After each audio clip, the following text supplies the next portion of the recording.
اصل بات رکھیں۔ لیکن مفتی صاحب کی بات سننے کے بعد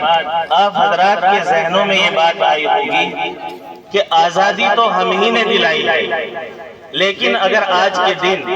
آپ کسی اسکول کے پروگرام میں شامل ہوں گے تو آپ کو ایسا محسوس ہوگا کہ گویا ہندوستان کی آزادی میں ہمارا کوئی کردار ہی نہیں ہے۔ اور بڑے افسوس کے ساتھ میں یہ بات کہتا ہوں کہ اگر آپ گوگل پر سرچ کریں گے یا کسی اور ایپ پر سرچ کریں گے اور اس میں آپ مجاہدین آزادی کے ناموں کو تلاش کریں گے تو سب سے پہلے مہاتما گاندھی اور ان کے ساتھیوں کے نام آپ کو اوپر سے نیچے تک ملیں گے۔ دوبارہ آپ کو سرچ کرنا پڑے گا کہ مسلم مجاہدین آزادی کون تھے۔ میرے بھائیوں، کتابوں سے ہماری تاریخ کو مٹایا جا رہا ہے اور انٹرنیٹ کی جو چیزیں ہیں ان سے بھی ہم کو ہٹایا جا رہا ہے۔ اس چیز سے ہمیں یہ سبق ملتا ہے اور مفتی صاحب کے بیان سے بھی ہمیں یہ سبق ملتا ہے کہ ہم اپنی تاریخ کو پڑھیں اور اپنی تاریخ کی حفاظت کریں، ورنہ ایک دن اس ملک میں رہتے ہوئے ہمیں ایسا محسوس ہوگا کہ گویا ملک کی آزادی میں ہمارا کوئی کردار ہی نہیں ہے۔ آج کا دن، دوسری بات آج کے دن کے حوالے سے ہے کہ آج جو 26 جنوری ہم منا رہے ہیں، 26 جنوری 1950 کو ملک کی آزادی کے بعد ہمارے ملک کا آئین اور قانون متعین ہوا اور اس قانون نے اس ملک میں رہنے والے لوگوں کو برابر کے حقوق عطا کیے اور اس آئین نے اس ملک میں رہنے والے لوگوں کو یہ آزادی دی کہ آپ اپنی مذہبی آزادی کے ساتھ اس ملک کے اندر رہیں گے۔ میرے بھائیوں،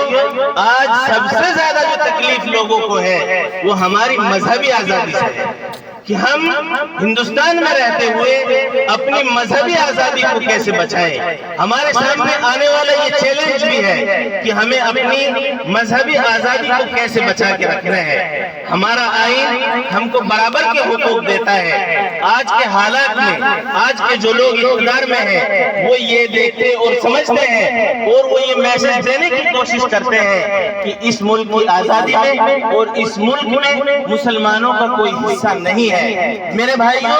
اگر اس کلنک کو مٹانا ہے اور اپنی تاریخ کو زندہ رکھنا ہے اور اپنے حقوق لینے ہیں اور اپنے حقوق چھیننے ہیں تو اس کے لیے آپ کو آزادی کے تعلق سے اور یوم جمہوریہ کے تعلق سے ہمارا آئین ہمیں جو حقوق اور جو آزادی دیتا ہے اس کو ہمیں حاصل کرنا پڑے گا۔ وہ آپ کو ایسے نہیں ملے گی، آپ کو اپنے اندر صلاحیت پیدا کرنی پڑے گی، آپ کو اچھی ڈگریاں حاصل کرنی پڑے گی اور آپ کو اپنے دینی اور علمی تشخص کو باقی رکھتے ہوئے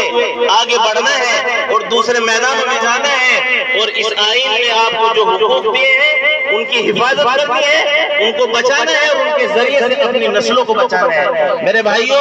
دشمن کے ارادوں کو اگر آپ سمجھیں اور گہرائی سے آپ دیکھیں، اگر یہ آئین جمہوری نہ ہوتا تو ہم سب کو مٹا دیا جاتا۔